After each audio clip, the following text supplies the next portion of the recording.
जन्मदिन है, आशीर्वाद लेने आऊंगा आपसे। हाँ, प्रणाम कर लीजिए, यही आशीर्वाद रहेगा।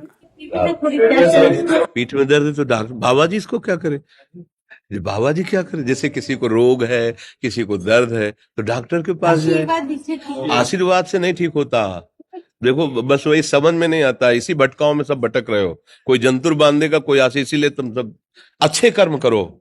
पूर्व के पूर्व कर्मों के पाप से हमें दंड मिलता है। अच्छे कर्म करो, नाम जप करो, माता पिता की सेवा करो, सद्भाव से चलो। अभी ये कर्म नष्ट हो जाएंगे, किसी से जंतुर बंधवाने की जरूरत नहीं, किसी से आशीर्वाद मांगने की जरूरत है। अब नाम जप ना करो, खाओ मुर्गा मांस, पियो शराब, करो व्यभिचार करो, तो बाबा जी आशीर्वाद दे दे तो कोई आशीर्वाद काम नहीं करेगा। दुर्गति होगी यहाँ भी और वहां भी। हमारी बात समझो।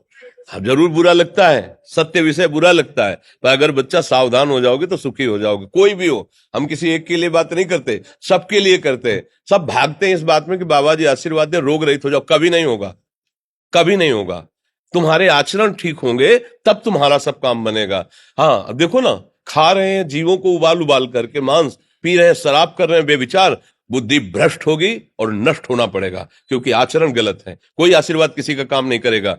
आप अच्छे आचरण करो, माता पिता की सेवा करो, परिवार की सेवा करो, समाज की सेवा करो, नाम जप करो। शरीर में कोई छोटे मोटे कष्ट आवे उनको सह जाओ। आगे चलकर आप देखो कि कैसी उन्नति होती, अच्छा होगा, मंगल होगा।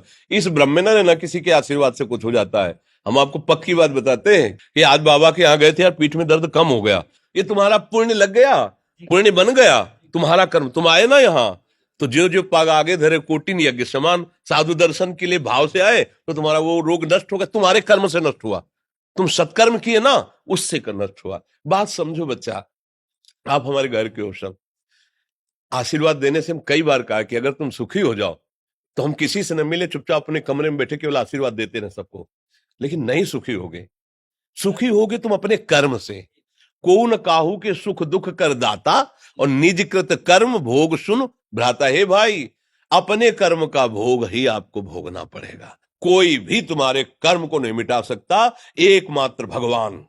एकमात्र भगवान, मेरी बात मान लेना। उनकी शरण में और नाम जप करो, सब ठीक हो जाएगा। तुम्हारे भजन से होगा, तुम्हारे अच्छे आचरण से होगा, तुम्हारी धार्मिक प्रवृत्तियों से होगा। अब ये बात ना समझो तो फिर हम क्या कह सकते हैं? नहीं, हाँ, यही तुम्हारा जन्मदिन की सफलता है कि हमारी बात मान लो, राधा राधा रटो, कोई नशा मत करना, अपने माता पिता की सेवा करो, समाज की सेवा करो जितना। और जो कष्ट है वो स्थायी नहीं है। आज विपत्ति आई, कल खत्म हो जाएगी। अभी दिन है, फिर रात आ जाएगा, रात है तो दिन आ जाएगा। ये क्रम चलता रहता है, हमें निराश नहीं होना। सूरवीर योद्धा की तरह हमें जीना है यार, कायर की तरह नहीं जीना है। जी, ठीक है। आप